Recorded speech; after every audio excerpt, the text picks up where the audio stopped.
Glória a Deus, aleluias. Vamos ficar de pé para louvarmos ao Senhor. Ainda que esteja dando tudo errado, ainda que seus olhos possam ver que não vai dar certo, mas o Senhor, Ele está na tua frente, Ele vai à frente, vencendo por ti. Vamos dizer ao Senhor que mesmo que tudo esteja para dar errado, mas o Senhor vai fazer tudo dar certo. Eu estou aprendendo 2 louvores que falou muito comigo essa semana. Batalha espiritual.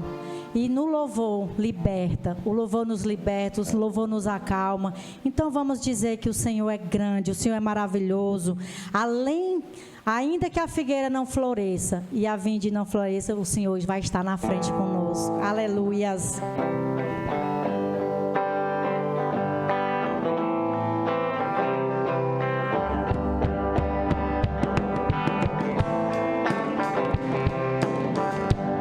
Palmas, louva o Senhor.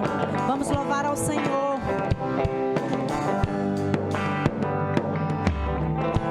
Tu és minha porção, tu és a minha herança, tu és o meu socorro nos dias de tribulação.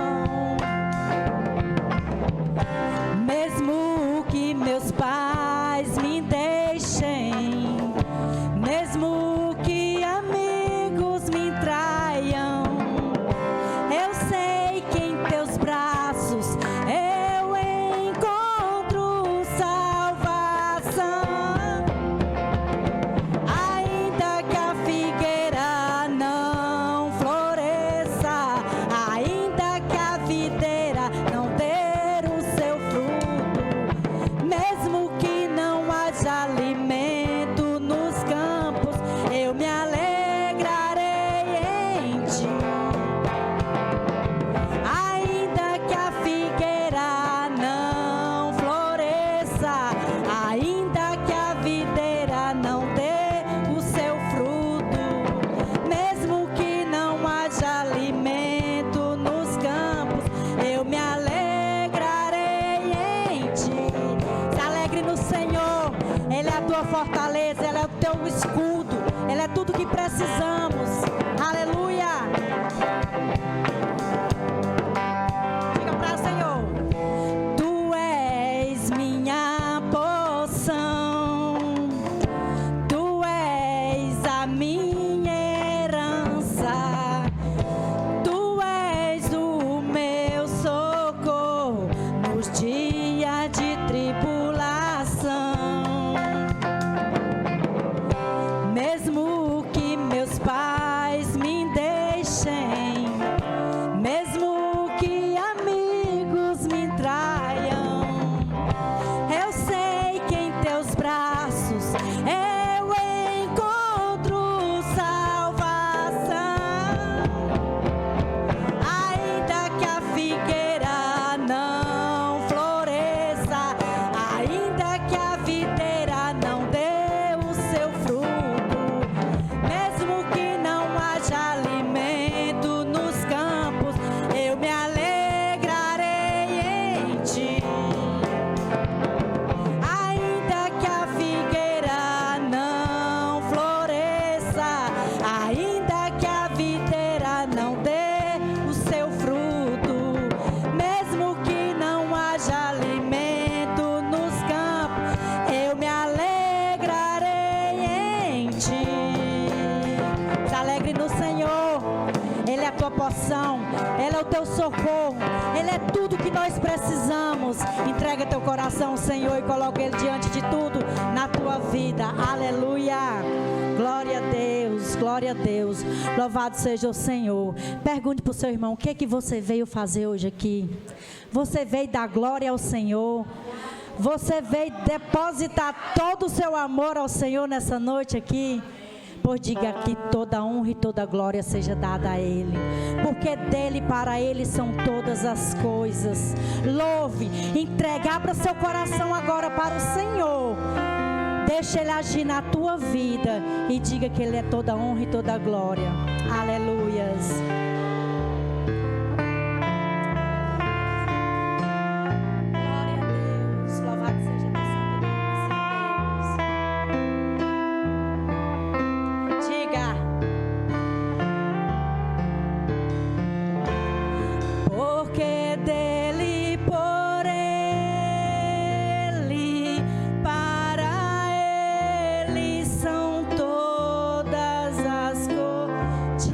para o Senhor. Aleluias. Que dele, por ele, para ele são todas as coisas. Só tem ele, só tem ele. Porque dele, por ele, para ele são todas as coisas. A ele a glória,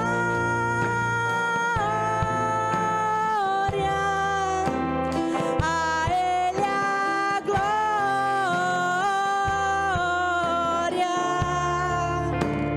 a ele a glória,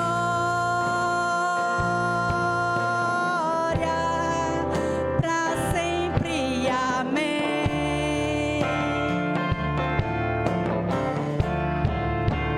A ele a glória, a ele a glória,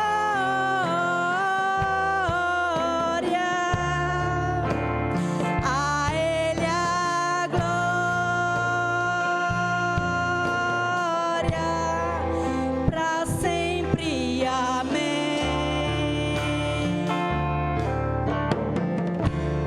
Quão profundas riquezas o saber e o conhecer de Deus.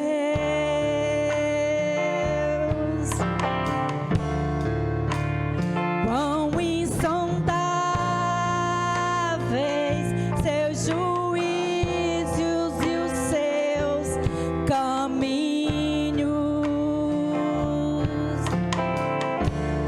Quão profundas riquezas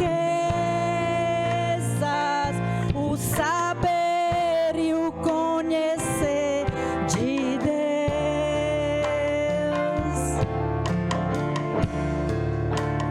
Quão insondáveis seus juízos e os seus caminhos. A ele a glória,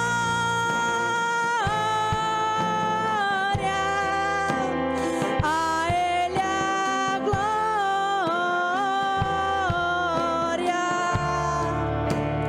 a ele a glória, para sempre. Amém. Dê glória a ele, dê glória a ele. Aleluia. A ele a glória, a ele a glória, a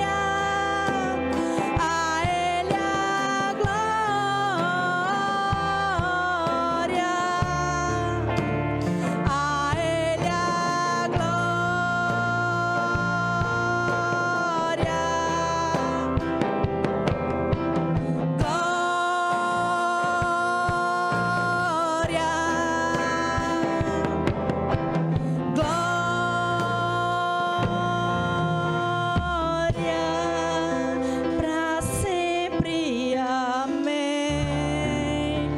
Aleluias. Se você foi abençoado nessa noite, dê um glória a Deus com a salva de palmas para o Senhor. Aleluias. Abra sua Bíblia em 1 Samuel, capítulo 16. Carta do profeta Samuel, capítulo 16, versículo 7. Quero ler somente este versículo para nós darmos início ao que nós vamos ver hoje.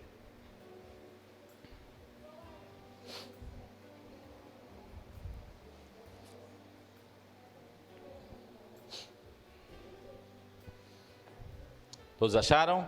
Amém. 1 Samuel capítulo 16, versículo 7 diz assim: O Senhor, contudo, disse a Samuel, vamos ler juntos? Não considere sua aparência nem sua altura, pois eu o rejeitei. O Senhor não vê como o homem vê a aparência, mas o Senhor vê o coração.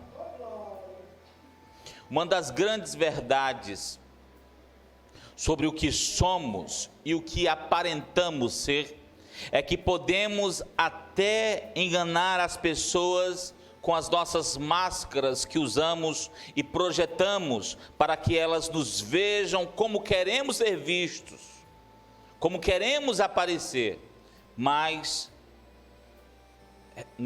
muitas vezes nós não mostramos o que realmente somos. A cena deste versículo, eu acho que você já deve ter lido este livro de Samuel, é a escolha de um dos filhos de Jessé para ser rei. E aqui o profeta Samuel, que era o responsável de ungir o próximo rei, ele achou que um dos filhos de Jessé, o mais forte, o mais belo, o mais postura de soldado, era um ótimo homem para ser um rei, com vista ao Saul, que era o rei ainda e que tinha o mesmo perfil. A cena do versículo que nós lemos mostra que até homens de Deus, como o profeta Samuel, podem se enganar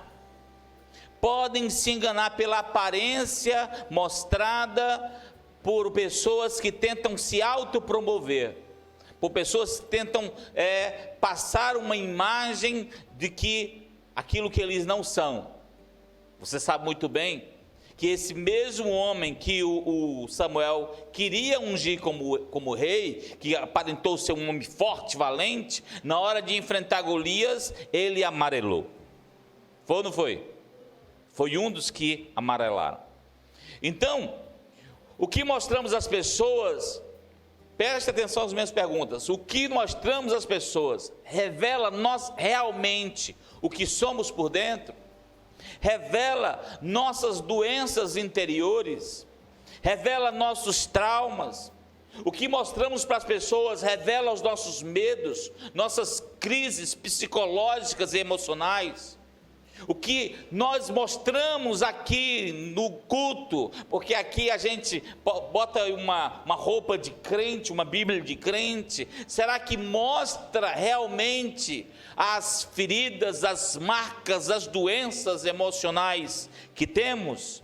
Debaixo de nossas máscaras e de nossa aparente vida sã se esconde muitas vezes pessoas doentes, pessoas traumatizadas, pessoas angustiadas, pessoas nervosas, pessoas depressivas, ansiosas, bipolares, esquizofrênicas e com distúrbios graves e altamente destrutivos, não só para eles, mas também para os outros.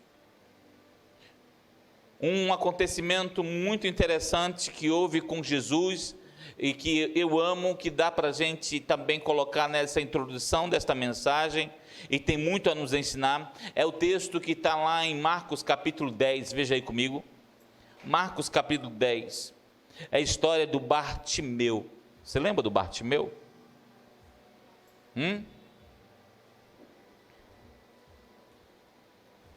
Bartimeu, eu amo essa história do Bartimeu, porque tem coisas maravilhosas para nos ensinar aqui hoje. Marcos capítulo 10, no versículo 46 em diante, achou? No 46 em diante, vamos ler juntos? Diz assim: então chegaram a Jericó, é isso? Tá certo? Né? Vamos lá juntos. Então chegaram a Jericó, quando Jesus e seus discípulos, juntamente com uma grande multidão, estavam saindo da cidade. O filho de Timeu, Bartimeu, que era cego, estava sentado à beira do caminho, pedindo esmolas. Quando ouviu que era Jesus de Nazaré, começou a gritar: Jesus, filho de Davi, tem misericórdia de mim. Muitos o repreendiam para que ficasse quieto, mas ele gritava ainda mais: Filho de Davi, tem misericórdia de mim. Jesus parou e disse: chamem-no. E chamaram o cego. Ânimo, levante-se. E ele o está chamando, versículo 50, lançando sua capa para o lado, de um salto pôs-se em pé e dirigiu-se a Jesus. O que você quer que eu lhe faça? Perguntou Jesus. O cego respondeu: Mestre, eu quero ver. Vá, Jesus disse, a tua fé o curou. Imediatamente ele recuperou a visão e seguiu a Jesus pelo caminho. Qual é a grande lição que a gente aprende aqui com Bartimeu? Qual é a grande lição que temos aqui nesse texto?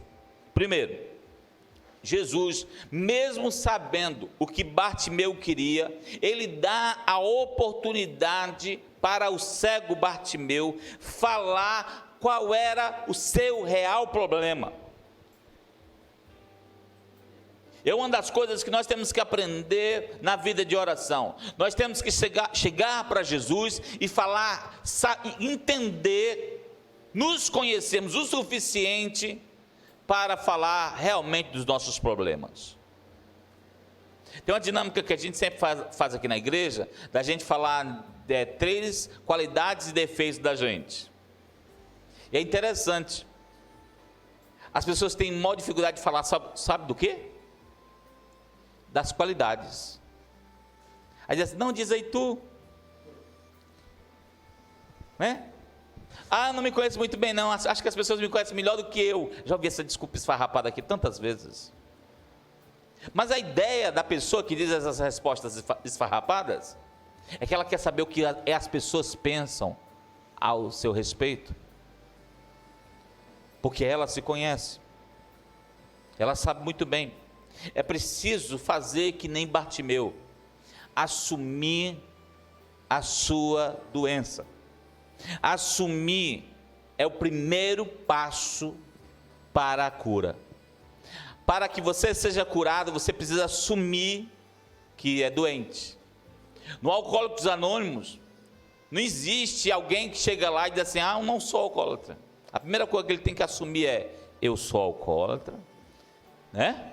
E mesmo depois que ele larga o álcool, ele ainda diz, eu sou alcoólatra, estou sem beber há tantos e tantos dias, né? Ele tem que, o primeiro passo para a cura é você assumir a sua doença. Bartimeu aproveita o momento da pergunta de Jesus para expor a sua real necessidade. Ele não encobriu e nem tentou amenizar a sua enfermidade. Ele lança sobre Jesus um anseio ardente de ser curado. É interessante essa passagem aqui, porque essa passagem mostra que Jesus estava entrando em Jericó, e na entrada de Jericó, na porta de Jericó, é onde as pessoas fechavam negócios, compras e vendas de negócios, compras e vendas de escravos. Era um lugar, era como se fosse a bolsa de valores de Jericó. Então, se tinha um lugar legal para pedir esmola, é onde o dinheiro rolava. Então, não havia somente o cego Bartimeu naquela entrada. Na tradição judaica, diz que haviam mais ou menos 200 cegos e coxos na entrada daquela cidade.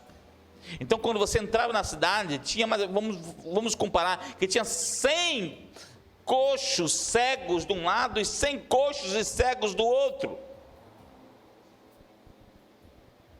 Imagina só, tinha uma multidão doente, só que dentre aquela multidão, só um disse, Jesus, filho de Davi, tem misericórdia de mim. Só um assumiu, eu estou doente, eu preciso ser curado, eu quero ver. E o que Jesus procura é esse um, que grita no meio da multidão, que grita muitas vezes no meio da igreja, dizendo, Senhor, tem misericórdia de mim, bate no peito, diz, tem misericórdia de mim, porque eu sou pecador, doente. Essa ação do Bartimeu nós devemos imitar. Bartimeu, mesmo doente, enfermo e cercado de pessoas no mesmo estado de enfermidade em que ele estava, Bartimeu dirigiu-se até Jesus, seguido apenas pela voz. Quando os homens de Jesus dizem, ele está te chamando, ele se levanta, dá um salto e vai na direção de Jesus, mesmo sem ver, só guiado pela voz. Isso aqui para mim é extraordinário.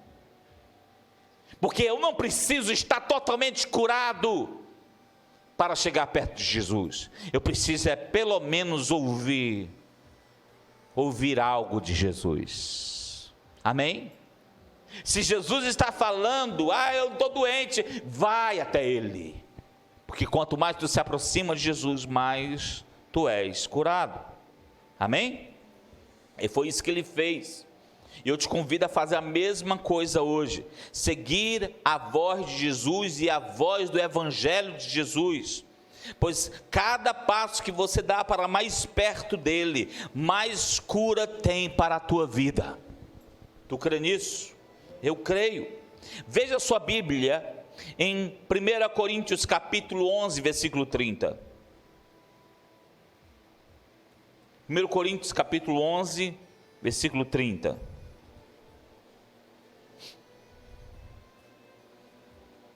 Acharam? Olha o que Paulo diz para os crentes. 1 Coríntios capítulo 11, versículo 30. Vamos ler juntos? Por isso, há entre vocês poucos fracos e doentes, e alguns que já dormiram. É assim? Tem poucos? Né?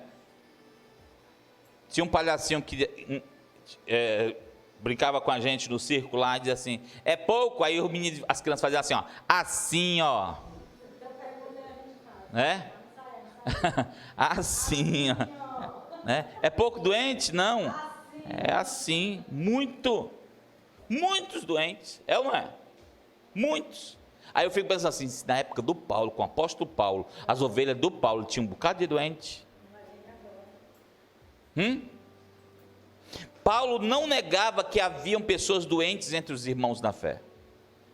Ele não tenta mascarar e nem tenta botar uma maquiagem. Paulo coloca essa palavra aí, ó, fraqueza e doença na mesma frase, é ou não é?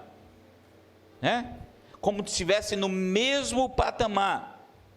Como seria para Paulo pregar numa geração que nem a nossa, hein?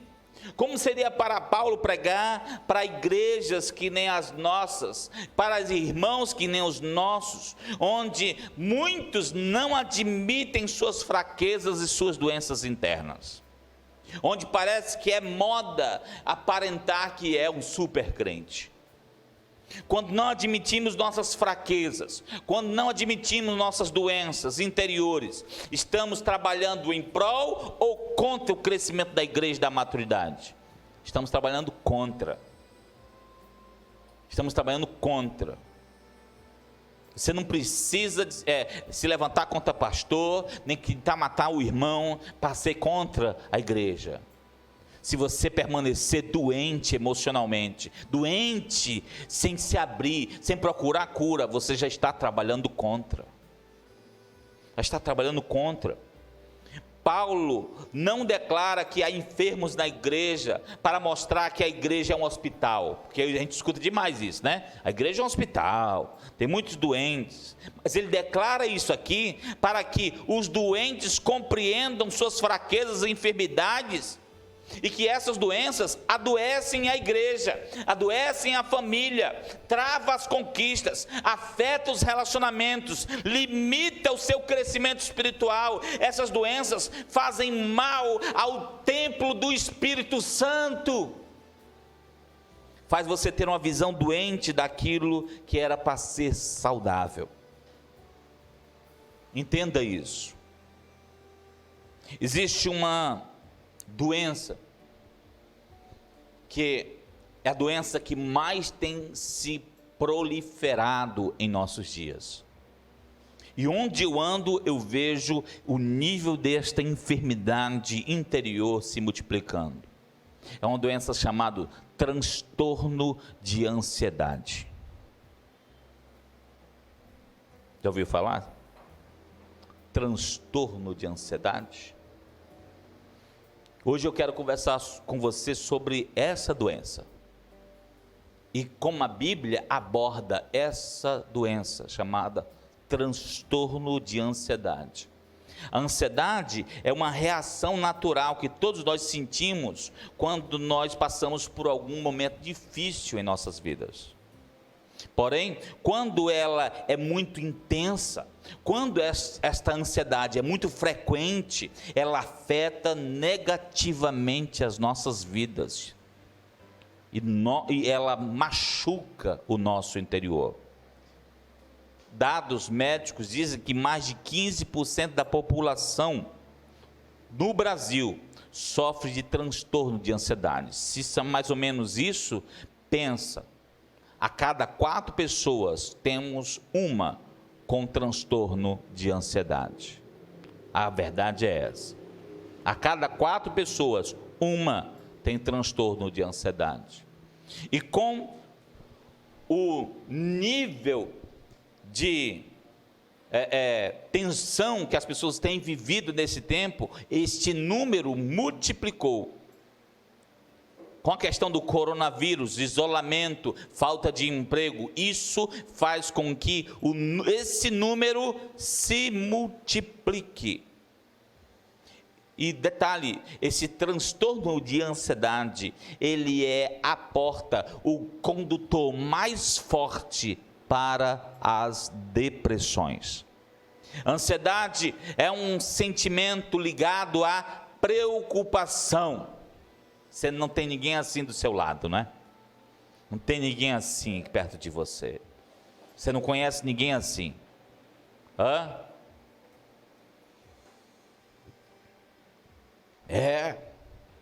Preocupação, nervosismo. Ansiedade é um sentimento ligado a um medo intenso. No entanto, é um sinal de alerta, é a reação natural do corpo para ajudar a você a enfrentar novos desafios e situações de perigo. Mas se não tiver equilibrado, é uma das coisas que o Espírito de Deus traz sobre a nossa vida, domínio próprio que leva ao equilíbrio. Se não tiver equilibrado, você vai começar a levar a sua vida por um caminho que não é a vontade de Deus. Quando passa a atrapalhar o nosso dia a dia, a ansiedade pode virar um distúrbio que precisa de tratamento. E às vezes as pessoas acham que é só ajoelhar, orar, e às vezes precisa de psicólogo. Eu já fui no psicólogo 2 vezes. E aqui no Ceará é engraçado, quando a gente diz assim, eu fui no psicólogo, a pessoa diz, é doido. É doido. Eu amei no psicólogo. Eu pensei que ele ia até passar um remédiozinho para mim relaxar. Mas não é ele que passa, a questão dele não é essa, né? É o psiquiatra que passa remédios. Não é isso? Que é o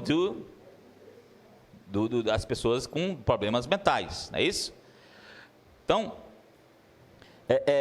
muitas pessoas em igrejas precisam, além de ajuda pastoral, precisam de uma ajuda psicológica, que direcione a reorganizar a sua vida interior.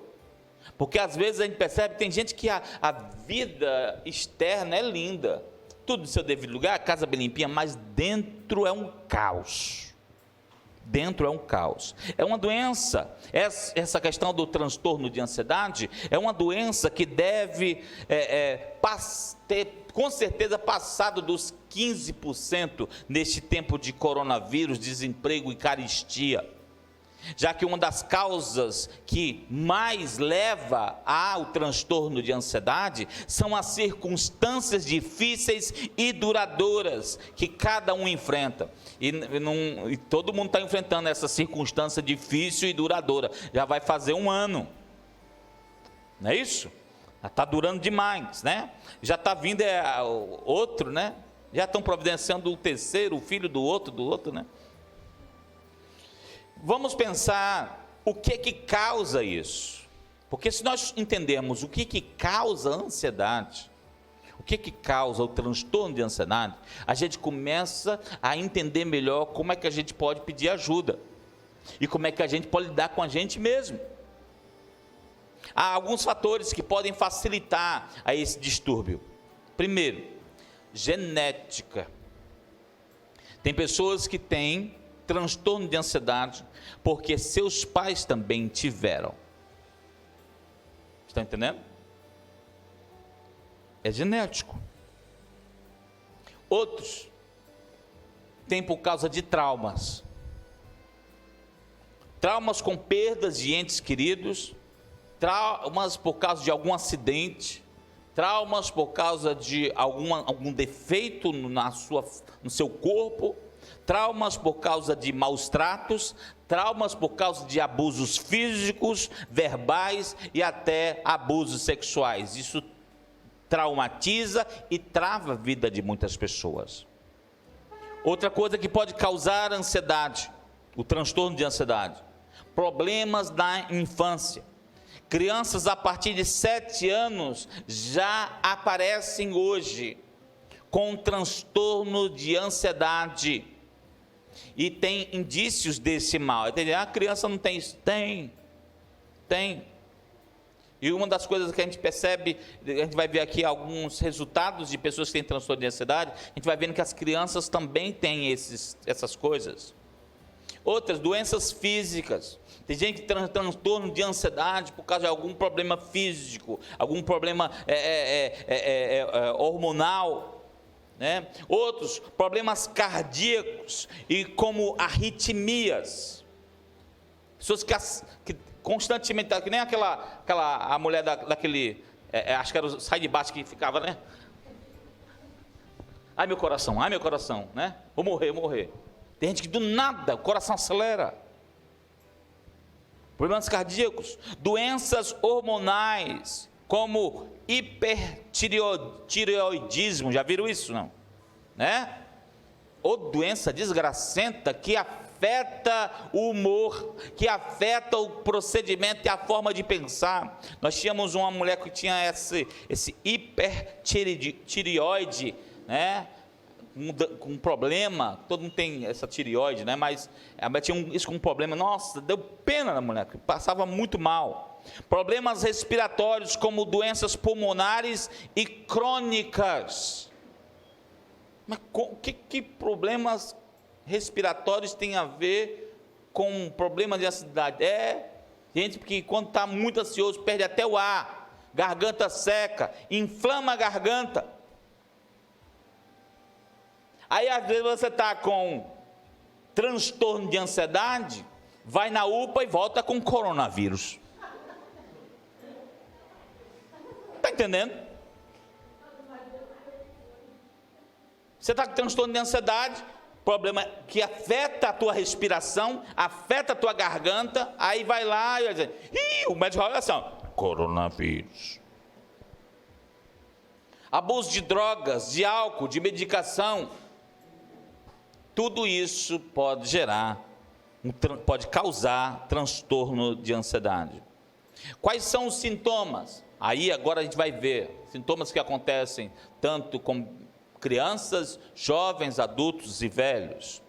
Sintomas físicos para o transtorno de ansiedade. Veja aí: respiração ofegante e falta de ar. Pergunta aí para o seu irmão: tu conhece alguém assim?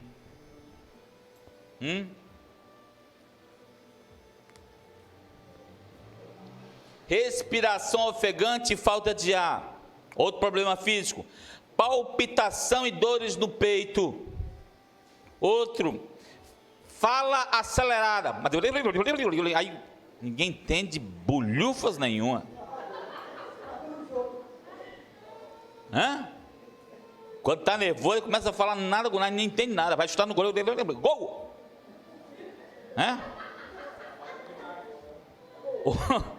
Outro, sensação de tremor e vontade de roer as unhas. Você não conhece ninguém assim, não é? Não é não, Maria?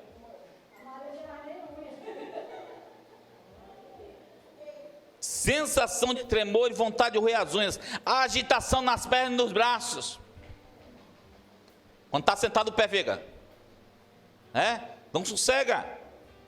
Tensão muscular, às vezes até nas costas, nas pernas. Tontura e sensação de desmaio sem explicação. Olha lá, enjoos e vômitos, como se tivesse comido coisa estragada, sem ter comido nada estragado. Isso aqui não, ninguém tem não. Irritabilidade, fala opositora, tudo está se opondo, a fala dela sempre se opõe. E insatisfação com tudo e com todos. Não, ninguém tem isso aqui na igreja. Enxaquecas geradas por preocupação excessiva, boca seca, hipersensibilidade no paladar, insônia e sono agitado. A pessoa está dormindo e o corpo não consegue dormir, nem quer dormir. Isso são só os sintomas físicos. Vamos para os sintomas psicológicos e emocionais desse transtorno. Preocupação excessiva. Eu já disse aqui, onde habita a preocupação, não há fé. E onde há fé, não habita a preocupação.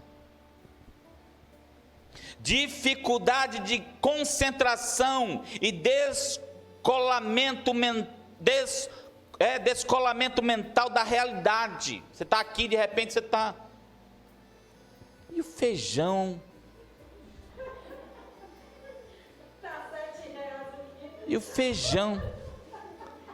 E o feijão da Dona G? Dona D?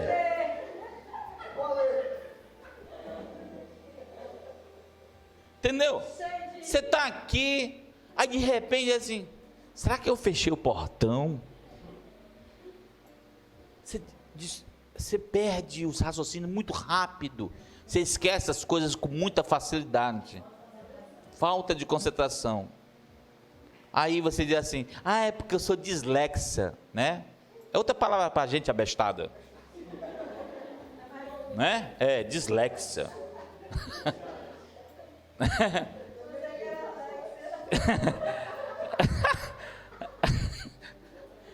Não, querido, você é ansioso. Eu dei aula para um menino, você acha que muitos de vocês conheceram, que tinha transtorno de ansiedade aguda, não era só transtorno de ansiedade agudo. E é tanto que eu dava aula, a informação não ficava. Eu passei 3 meses ensinando a mesma coisa para ele, até entrar. A mesma coisa, eu dei a mesma aula 3 meses. Entendeu? Aí quando entrou já era, ficou. 3 meses, hein? Só faltei abrir o crânio do rapaz para entrar a informação, né? Tá entendendo? Mas era o que é isso? Era um problema. E quando ele não estava tomando o remédio direito, piorava. Entendeu? Piorava. Porque o que acontecia? Eu falava um negócio aqui, aí já não era mais um esquecimento de um dia, 2, era de coisa de 2 minutos. O que o senhor disse mesmo? Que hora começou a aula? Porque é muita coisa, a ansiedade de pensar, e quer falar, não deixa, não escuta, só quer falar. Estão entendendo? E aí você fica olhando assim, e diz assim, é autista, não, transtorno de ansiedade aguda, a pessoa não consegue memorizar as coisas, as informações não ficam, porque a ansiedade, a pessoa está ouvindo o outro, mas já está projetando a resposta, ainda nem ouviu a pergunta direito, já está pensando na resposta e o que vai dizer. Nervosismo, não, isso aqui ninguém tem. Nervosismo, problema emocional, medo sem explicação, medo descabido e constante. É isso que está acontecendo na nossa geração. As pessoas já estão começando a ter o medo sem nexo. Entendeu? As pessoas estão com medo de sair de casa mesmo, de falar com as pessoas. Estão entendendo? É interessante. Um bocado de pessoas idosas, principalmente, estão sendo dotadas desse tipo de mal. Mas interessante, ele não quer nem saber. No dia dele receber o dinheiro, ele enfrenta aquela fila de banco lotada. Entendeu? Para o culto não vem. Mas para aquela fila do banco, cheia de bactéria, aquela porta fedorenta, ele vai lá e pega e entra. Entendeu? Sensação de que vai perder o controle, ou que algo ruim já vai acontecer com ele. Fica sempre aquele negócio, vai acontecer um negócio ruim. Eu tenho medo disso acontecer, eu tenho medo de invadir a casa, eu tenho medo. Desequilíbrio dos pensamentos e dos sentimentos. Os pensamentos e os sentimentos não são equilibrados e não tem lógica, e não tem começo, meio e nem fim, são totalmente desequilibrados, são desorganizados, tanto na forma de pensar, como na forma de sentir. São pessoas que relembram e revivem sentimentos ruins, de coisas que passaram, de coisas que machucaram, de pessoas que afetaram suas emoções. E aí, quando você começa a reviver esses sentimentos ruins, isso desencadeia em crises internas intermináveis. Isso gera ansiedade. Deixa eu falar para você os tipos de ansiedade que acontecem em nossos dias, que às vezes eu me assustei quando comecei a ver isso aqui.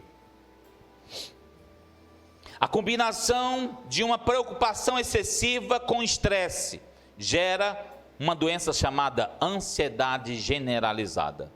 Preocupação excessiva com estresse. Esses dois elementos geram um negócio chamado ansiedade generalizada.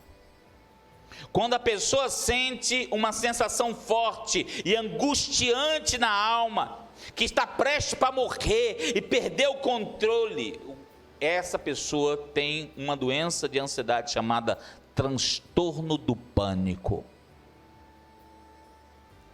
Quando a pessoa possui medo de se expor, de falar em público, de aglomerar, de passar vergonha na frente das pessoas, medo de ser percebido, essa pessoa tem fobia social. É a pessoa que tem tanto medo de que alguém entre em casa, ou de alguém de conhecer outra pessoa, de estar perto de muitas pessoas. E a partir do momento em que isso se torna uma fobia, começa a atrapalhar no seu dia a dia e as coisas que você poderia ter ao lado de Jesus. Quando a pessoa tem medo de perder controle ou ser responsável por algo terrível para si ou para os outros, e está sempre se culpando, sempre é o culpado de tudo que acontece. Entendeu? Tiraram o puxo, a culpa é minha. Então vamos fazer o impeachment do Bolsonaro, a culpa é minha. Tudo a culpa é sua. Está sempre se culpando, parece que trabalha para o Satanás, que fica culpando todo o tempo, e aí a pessoa fica, a culpa é minha, refugiando-se em comportamentos de vícios compulsivos. E muitas vezes as pessoas se refugiam num jogo, num cigarro, num álcool, no trabalho. Você sabia que tem pessoas que se refugiam no trabalho para saciar esta ansiedade? Essas pessoas têm um problema chamado transtorno obsessivo compulsivo. O negócio é sério. Quando uma pessoa é acometida por um trauma ou um evento terrível, que marca negativamente a sua mente e os sentimentos, essa pessoa passa por momentos de confusão, de medo, recordando sentimentos ruins e sentindo todo o tempo aquilo que aconteceu, revivendo, remoendo. Isso é transtorno de estresse pós-traumático. Eu já sabia todos esses nomes, mas eu não sabia que a porta de tudo isso aqui é a ansiedade. Todas essas doenças têm uma mãe chamada ansiedade. Como a palavra de Deus nos ajuda a achar cura para esses transtornos? Como? Pergunte para o seu irmão aí. Você se achou já nessa mensagem? Pergunte para o seu irmão. Já se achou nessa mensagem? Não, né? Ninguém se achou ainda não, né? Vamos lá. Como é que a palavra de Deus vai te ajudar a achar cura para esses transtornos? Veja sua Bíblia em Romanos 12, capítulo 12, versículo 1, 2 e 3. Romanos 12, versículo 2 e 3. Achem aí, por favor.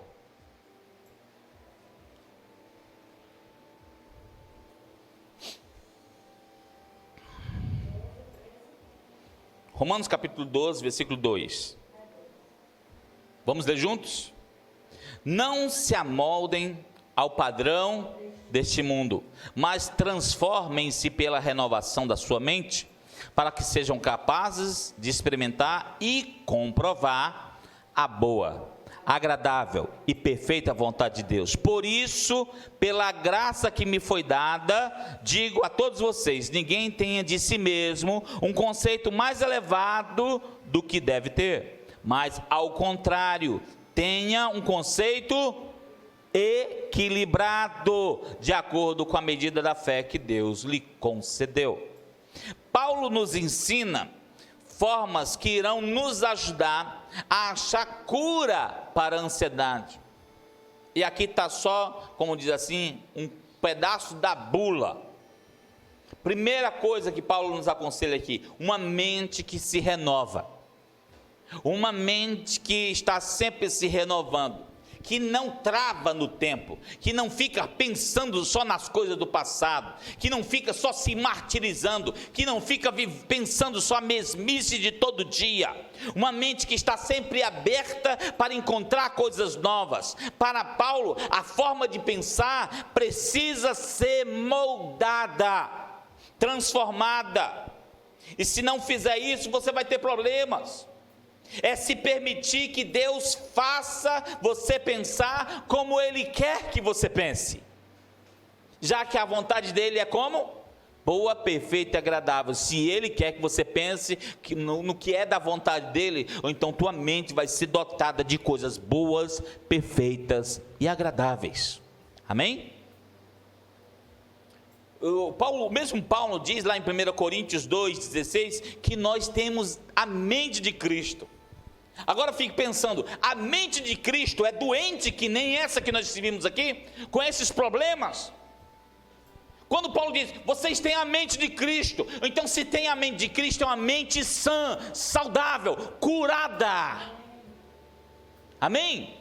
Então é momento de nós olharmos assim: a mente de Cristo é assim, é uma mente sarada, é uma mente transformada. A minha é assim, então a minha não é de Cristo, a minha tem problemas, a minha está doente. Eu preciso buscar ter a mente de Cristo, pensar como Cristo, a mente renovada em Cristo. Uma mente renovada em Cristo é você pensar nas coisas de Deus, como diz o apóstolo Tiago, pensar nas coisas do alto, é um pensar nas coisas santas. E quando você pensa nas coisas santas de Deus, você pensa separado desse sistema mundano. Você não começa a pensar como os outros pensam, entendeu? Você começa a pensar diferente. E é interessante como quem é de Deus está sendo fácil de detectar no meio dessa sociedade que está indo todo mundo para o mesmo buraco, todo mundo para o mesmo abismo. É querer fortemente abandonar os traumas do passado. Traumas que ficam muitas vezes na nossa forma de pensar. Filipenses 3,13, veja aí o que diz. Filipenses 3,13, ele vai nos ajudar a entender como é que a gente vai fazer isso. Acharam? Olha o que diz. Vamos ler juntos? Esquecendo-me das coisas que atrás ficam e avançando para as que estão diante de mim. É isso não? 3,13. Errei? É isso? Mas no final do versículo, não é isso? Não é isso que diz no final do versículo? Olha o conselho que Paulo está dizendo. Tem coisas que você precisa voluntariamente esquecer. E quais são elas? As coisas que para trás ficaram. Quer ter uma mente renovada? Esqueça das coisas que para trás ficaram. Quantos estão entendendo? Porque se enquanto você ficar carregando o museu com você, você vai continuar vivendo do passado. Esqueça que as coisas que para trás ficaram, ele diz assim, avançando para as que estão adiante de mim. Quando Paulo fala essa expressão avançando, ele está mostrando como aquele cara que está correndo a São Silvestre, que você viu aí no final do ano, nem sei se teve São Silvestre. Eu vi uns amigos meus viajando para São Silvestre. E aí o cara, quando está chegando na linha de chegada, naquela linha de chegada lá, e aí tem aquela fita, né? Aí ele se lança assim. Esse avançar é você se lançar para aquilo que está diante de você. E é esse o conselho de Paulo. O que está para trás, tu esquece. O que está diante de ti, que Deus está projetando para a tua vida, essa cura maravilhosa que Deus quer fazer na tua vida, você avança para cima dela. Amém? Avança para cima dela, vai com tudo, porque é o teu prêmio. Pensar como Cristo não é ignorar as crises, não é ignorar os sofrimentos, não é ignorar as dores, mas é passar por todas as lutas como Cristo passa. Afinal de contas, Ele está em nós. É isso que diz Colossenses 1:27. Cristo em nós, esperança da glória. Ele está em nós, e se Ele está em nós, Ele está fazendo com que a gente avance. Amém? Então para, isso aqui é um remédio não só para as tuas emoções, para a tua ansiedade, mas é um remédio para tu vencer na tua vida neste tempo de crise. Porque as coisas que estão vindo nesse ano para a tua vida, vão deixar as pessoas com tanta ansiedade, que elas vão pensar em se matar, vão deixar as pessoas com todos esses transtornos que nós falamos aqui.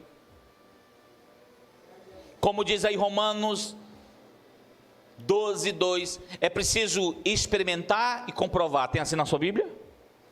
Romanos 12:2, experimentar e comprovar. Eu gostava muito de comer aquele sorvete do puro açaí, né? Alguém já comeu lá? Gostoso, né? Aí tinha umas pessoas que diziam assim, rapaz, gostoso é o do trevo, o açaí do trevo, né? Aí eu digo assim, para mim açaí é açaí, né? Aí eu ficava, aí o dia vamos, né? Vamos provar, né? Aí quando a gente experimentou e comprovou, a gente não quis ir mais para o puro açaí. Está entendendo? E é esse o desafio que Paulo está querendo mostrar para você hoje aqui. É esse o desafio. Para você, para avançar para a vontade de Deus, você precisa experimentar e comprovar. Adianta só saber a vontade de Deus? Não. Tu vai continuar correndo sem alcançar. Você precisa experimentar e comprovar. A maior parte das pessoas das igrejas sabem a vontade de Deus aqui, ó. Deus quer isso, a palavra de Deus diz isso. Deus quer para o meu casamento isso, mas elas não experimentam nada do que elas estão falando. Como diz aqui Paulo, é preciso experimentar e comprovar a vontade de Deus. Saber a vontade de Deus, até os ateus podem fazer isso. Experimentar e comprovar a vontade de Deus é ir além do pensar, é além do adquirir conhecimento. É para quem realmente é de Cristo, experimenta uma vida nova com Ele. Não é da vontade de Deus que você seja enfermo de ansiedade aguda. Não é da vontade de Deus que você tenha esses sentimentos ruins dentro de você. Veja outra dose do remédio que Deus tem para a tua vida hoje. Lá em 1 Pedro capítulo 5, versículo 7. 1 Pedro capítulo 5, versículo 7. Veja o que aqui diz. Acharam? Vamos ler juntos. Lançando sobre ele, esse ele é Jesus, sobre Deus, desculpa. Lançando sobre Deus toda a vossa ansiedade, porque Ele tem cuidado de vós. A tradução dessa passagem de Pedro tem cura para a tua vida hoje. Amém? Vamos ver. Primeiro, Deus trata de forma particular cada pessoa em relação às suas enfermidades interiores. Por isso que ele diz assim, lançando sobre ele a sua ansiedade. A sua não é igual à minha, não é igual da Rosinha, nem do Benjamin, nem do Arnaldo. Cada um precisa de uma cura particular, de um remédio feito, como diz assim, aquela coisa que faz remédio certinho para a dosagem da pessoa, como é que chama? Manipulado. E Deus tem o remédio manipulado certinho para cada um de nós. Amém? Porque ninguém é igual, ninguém teve criação igual, ninguém foi criado na sua família, você não foi criado na minha, ninguém teve as experiências que você teve, você também não teve as minhas. Os traumas, as sensações, as perspectivas, as confusões interiores são todas diferentes, variando de pessoa para pessoa. Então Deus trata a enfermidade interior de cada um de forma particular. Pedro declara a sua ansiedade, a sua preocupação, e mostra que nenhuma ansiedade deve ficar com você. Porque ele diz, lance toda a ansiedade sobre ele. Ele diz, não deve ficar com você. Você pode dizer isso para o seu irmão, que você não fica com nenhuma ansiedade. Amém? Isso é bagagem negativa. Isso é pedra para afundar você no rio. Você não deve ficar com nenhuma. Você consegue dizer isso para você mesmo? Eu não quero ficar com nenhuma ansiedade. Porque ele diz, lance todas sobre ele, todas, diz algumas aí na sua Bíblia, na minha diz todas. Toda essa enfermidade, você deve querer lançar para longe de você. Longe. Não deve lançar e querer de volta. Deus te aconselha a lançar. A tradução aqui é bem, do Pedro, é bem chocante. É como se você pegasse e arremessasse para ele assim, jogasse para ele. Jogar para ele. Dizer assim, está aí. Quero mais não. Cansei. Chega. Por que Deus nos ordena, através da boca do Pedro, a lançar sobre ele?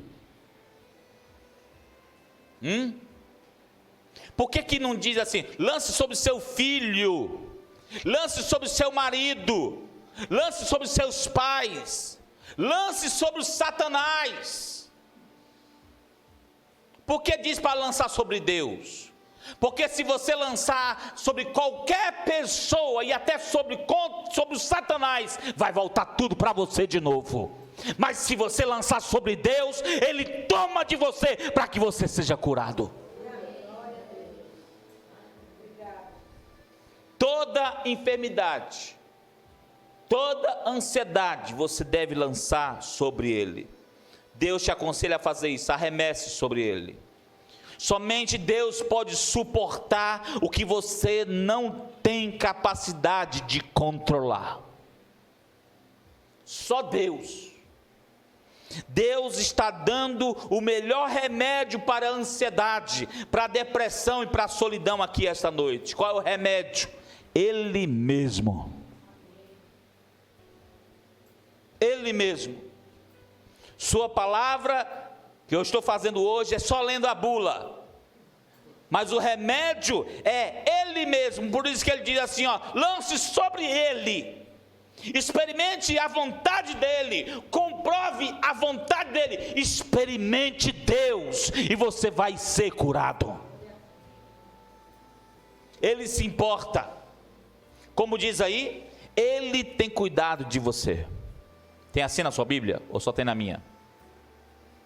Ele tem cuidado de você, porque Ele se importa, Ele cuida, Ele se interessa por você, Ele está disposto a curar os que querem ser curados. Ele não abandona os Bartimeus que assumem suas enfermidades. Deus sempre está em comunhão e intimidade com quem quer ser transformado e curado. Agora, se você é daqueles masoquistas que gostam, nasci para sofrer, eu perdoei, mas não esqueci. Toda vez que eu olho para ele, volta o filme todo de novo. Eu não posso nem sair de casa que começa a palpitar. Se você quer viver dessa forma, preste atenção que eu vou lhe dizer. Deus não vai fazer nada por você, porque você não quer mudar. Se você quer viver assim, você vai ser que nem aqueles outros cegos e coxos que ficaram na entrada de Jericó, doentes. O Bartimeu quis saber não, eu quero ser curado. Ele saltou de um pulo, eu quero ser curado, eu quero voltar a ver, eu sou cego e quero ver. Ele assumiu sua doença. Mas você pode ficar que nem os outros, sentados pedindo esmolas. Pode ficar que nem os outros, sentados e doentes. Pode ficar que nem os outros, assistindo a Globo e adoecendo a cada programa. Você pode ficar que nem os outros. Deus sempre tem cura para os que assumem suas doenças. Os que querem ardentemente em seus corações se livrar daquilo que está impedindo o seu crescimento. Tudo que impede o seu bem-estar de saúde espiritual, física, emocional, psicológica. Deus quer pessoas que queiram isso para suas vidas. Amém? Deus tem prazer de abençoar essas pessoas. Tem prazer de abençoar quem quer ser curado. Se você vir para Deus com a síndrome da Gabriela, eu nasci assim, vou morrer assim, esquece. Não funciona. Hoje é dia de orar e lançar toda a sua ansiedade em quem pode suportar e te curar. Hoje é o dia de você ouvir a palavra do Evangelho de Jesus, experimentar e comprovar as curas que Cristo tem para a tua vida e vivenciar a boa, perfeita, agradável vontade de Deus. Como disse Deus para Samuel, o homem vê a aparência, mas Deus e o seu Evangelho vê o coração. Quantos hoje estão permitindo Deus olhar dentro de você e querem hoje dizer para Deus, eu quero ser curado, eu quero ser transformado. Deus vê sua enfermidade. Deus vê essa capa de crente saudável que muitas vezes nós tentamos aparentar para os outros. Deus vê a nossa hipocrisia e sabe que nós estamos doentes. Ele sabe que você não consegue crescer e nem andar na sua fé. Ele sabe. Ele é o principal interessado em trazer cura para a tua vida hoje. Ele cuida de ti de forma bem próxima e particular, quando você assume que precisa de cura de seus transtornos de ansiedade. Baixe sua cabeça, feche seus olhos, vamos orar. Obrigado, Jesus, por essa noite, obrigado pela tua palavra, obrigado porque tudo que o Senhor faz é perfeito. Obrigado, Senhor Deus, porque o Teu Evangelho é curador. A Tua palavra diz que ela é como uma espada que separa juntas e medulas, a mente e o coração, exatamente para tratar problemas mentais, emocionais, problemas entre relacionamentos, problemas, Senhor Deus, familiares, problemas financeiros, problemas dos nossos projetos, dos nossos sonhos. O Senhor quer curar.